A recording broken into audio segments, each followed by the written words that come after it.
اولا ازيك، اتمنى تكونوا بخير. ثانيا كل سنه وانتم طيبين بمناسبه شهر رمضان الكريم، وبعود عليكم يا رب الايام بالخير واليمن والبركات. ثالثا اهلا بيك هنا على قناه دكتور ماريو، واللي بقالنا كتير جدا غايبين، واللي بنتكلم فيها عن التصوير الفيديو والمونتاج. فشكرا ان انت مكمل معايا، ويلا بينا. اهلا بيك يا صديقي مرة تانية، وانا عارف ان احنا اتأخرنا كتير جدا، بس معلش ده لظروف خارجة عن ارادتنا. النهاردة بقى هنتكلم عن ازاي تسرع او تبطئ الكليبات في كاب كات، وازاي كمان تقدر تاخد سكرين شوت وشوية حركات كده. بس يا صديقي في الاول خليني انبهك على حاجة مهمة جدا، وهي ان عشان تعمل سرعة او تبطيء للفيديو بتاعك، الموضوع بيبقى له عامل تاني غير المونتاج، وهو عدد الفريمات اللي انت بتصور عليها من خلال الفيديو بتاعك. يعني ايه؟ يعني يا صديقي الفيديو الطبيعي اللي العين البشرية بتشوفه هو 24 فريم في الثانية، يعني 24 صورة في الثانية. علشان انا اقدر اعمل فيديو سلو موشن او اسرع او ابطأ، لازم اصور باكتر من كده، مثلا ب 60 فريم او 50 فريم او 100 فريم او 120 فريم، وفي كاميرات بتصور باكتر من كده. ساعتها بس انا هقدر ان انا اعمل البروجكت بتاعي، سواء 24 فريم سواء 25 فريم سواء 30 فريم، هقدر ان انا اعمل فيه سلو موشن. انما لو انا مصور اصلا يا صديقي على 30 فريم او 24 فريم، لما باجي اعمل الفيديو انا بعمل السيكونس او الفيديو اللي انا ببنيه على 24 فريم مثلا، او على 24 صورة. طب انا لو اصلا مصور على 24 او 25 او 30، انا مش هيبقى عندي عدد صور زيادة كفاية ان انا اسرع او ابطئ الفيديو. انما عشان اسرع او ابطئ الفيديو ويديني كده حركة سموث او ناعمة، لازم اصور على 50 او 60 او 100 او 120 زي ما قلنا، او اعلى من كده، علشان تقدر يبقى معاك فريمات او عدد صور زيادة في الثانية الواحدة، تقدر ان انت تعمل من خلالها السرعة او التبطيء براحتك في المونتاج. فتعال ندخل كاب كات ونفهم الموضوع ده ازاي واحنا شغالين. هنبدأ يا صديقي هنا نفتح البرنامج بتاعنا بالشكل ده. بعد كده هندخل على كلمة موديفاي دي، نقدر ان احنا نسمي البروجكت بتاعنا زي ما احنا عايزينه واتكلمنا قبل كده. بعد كده هنبدأ نحدد المقاس بتاعنا، وهنشتغل على 16 ل 9، ده الاسبكت ريشيو بتاع الفيديوهات اللي بالعرض او فيديوهات اليوتيوب. بعد كده هلاقي الريزوليوشن بتاعتي زي ما هي ادابتد. هنا الفريم ريت يا صديقي هنقدر ان احنا نعملها 24 او 25 او 30 زي ما انت عايز. قلنا ان ال 24 فريم ده الطبيعي اللي العين الطبيعيه بتشوفه، فانا هعمله مثلا 24 فريم وهعمل فري لاير. بعد كده هضغط على سيف. طيب هبدأ بعد كده اجيب اي فيديو عندي متصور باكتر من 24 فريم. هروح هنا للديسكتوب، هجيب مثلا الفيديو دوت وليكن عندي، هلاقي ان هو الفيديو ده متصور على 50 فريم. انا صديقي عشان عارف ان انا هاجي وقت المونتاج هعمل في الفيديو ده سلو موشن، فانا بصوره على 50 فريم او 60 فريم، او لو معايا كاميرا بتصور باعلى من كده ومحتاج سموث او سلو موشن اكتر من كده، هقدر ان انا اصور على اكتر من كده. هنلاقي عندي يا صديقي الفيديو بالشكل الطبيعي بتاعه بالمنظر ده. طيب كل اللي انا هعمله هروح هنا على قائمة سبيد من فوق، هلاقي ان انا عندي النورمال والكيرف. طيب تعال ناخدها واحدة واحدة. النورمال ده يا صديقي انت بتقدر تتحكم فيها كليا في الفيديو. ماشي، انا الفيديو عندي مثلا هنا هو 8 ثواني و12 فريم. حلو الكلام. لو انا عايز يا صديقي بقى اسرع الفيديو، هقدر ان انا ازود البارامتريك دي بالشكل ده. هو هنا خلى الفيديو عندي اهو ثانية و17 فريم. لو ضغطت كده يا صديقي هلاقي ان الفيديو بتاعي بيتسرع بالشكل ده. طيب تعالى نرجع كنترول زد.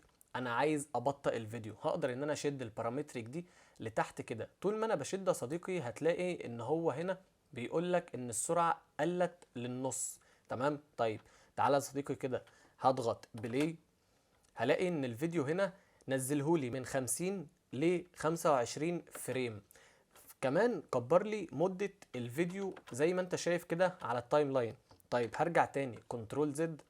ممكن من تحت هنا صديقي تقدر ان انت تحدد له بالظبط مدة الفيديو. انت محتاج ان المدة بتاعة الفيديو تبقى قد ايه. مثلا انا محتاج ان مدة الفيديو تبقى 15 ثانية. تمام. هضغط 15 ثانية، بعد كده هلاقي ان هو كبر لي الفيديو لحد ما بقى 15 ثانية بالشكل ده، وهو عمل لي السبيد بتاعه تلقائي بالشكل ده. طيب ماشي، حلو جدا. تعالى نرجع تاني نصغره او نعمل تاني مثلا خليها 7/10 السرعة بتاعته، ونضغط عليها سموث سلو موشن.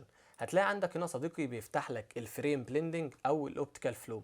الاوبتيكال فلو ده صديقي عشان لو عايز تبطأ وما عندكش الفريمات الكافية، انصحك ان انت تعملها اوبتيكال فلو، وبشكل دايم تقدر انت تعملها اوبتيكال فلو.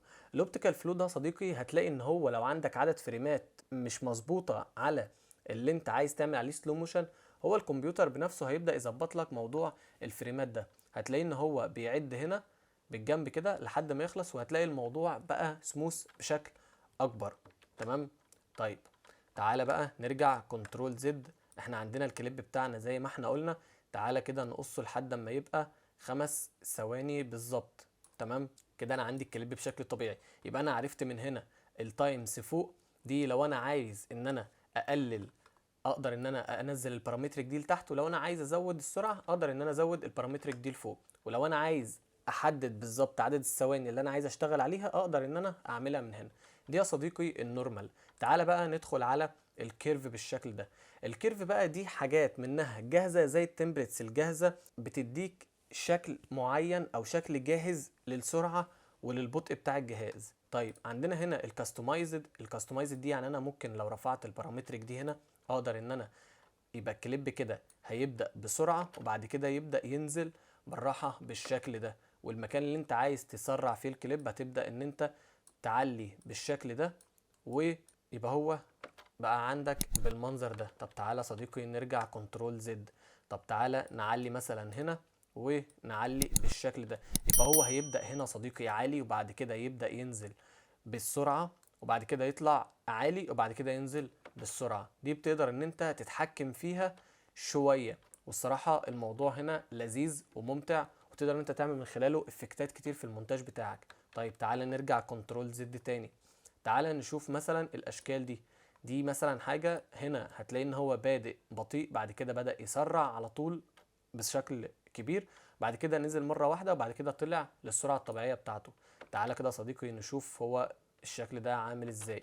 طيب في كذا شكل تقدر ان انت تظبط وتطلع وتنزل من خلالهم براحتك جدا. الموضوع سهل. عندك الفلاش ان ده لو انت بتدخل حاجة مثلا عايزة تخش بسرعتها الطبيعية في اول الفيديو بعد كده تبدأ تهدى، والفلاش اوت ده هو نازل او الكليب بتاعه بادئ بطيء، طول ما البارامتريك ده صديقي هو تحت انت تقدر ان انت تتحكم فيه براحتك. ممكن تقلل كمان زيادة عن اللي هو عامله لك في الايديت بتاعه. هو هنا كان بادئ بطيء بالشكل ده، بعد كده بدأ ان هو يتسرع شوية، بعد كده خطف السرعة ووداها للسرعة بتاعته الطبيعية. ودايما هتلاقي عندك هنا سموث سلو موشن، تقدر ان انت زي ما قلنا تعملها اوبتيكال فلو، والموضوع هيبقى معاك حلو جدا. يبقى انت كده صديقي عرفت ازاي تسرع وتبطئ الكليب بتاعك بالشكل ده، وازاي تقدر ان انت تتحكم فيه كليا من خلال السرعة بتاعته. طيب لو انا عايز يا صديقي اخد سكرين شوت للفيديو بتاعي عشان اعمل فيها مثلا اي حاجة، دي علامة الفريز فريم. هنا هلاقي ان هو لو ضغطت عليها هيعمل لي فريم مكان ما انا واقف بالظبط، اقدر ان انا اسحبه لفوق، اقدر ان انا اعمل بيه اي حاجة، اقدر ان انا احطه في اي مكان انا عايزه. تمام. طيب حلو جدا. طيب انا ممكن الفريز فريم دوت يا صديقي اعمل بيه ايه؟ الفريز فريم دوت او السكرين شوت دي اقدر ان انا اعمل من خلالها ثامنيل مثلا لفيديو اليوتيوب. تمام. اقدر ان انا اعمل من خلالها حاجات كتير جدا. اقدر ان انا افرغ الصورة دي واعمل من خلالها مجموعة من الافكتات، وهنشوف الكلام ده بعد كده في مجموعة الافكتات بتاعتنا. ولحد هنا خلص الفيديو بتاعنا النهاردة يا صديقي. فيديو سريع بس ممتع.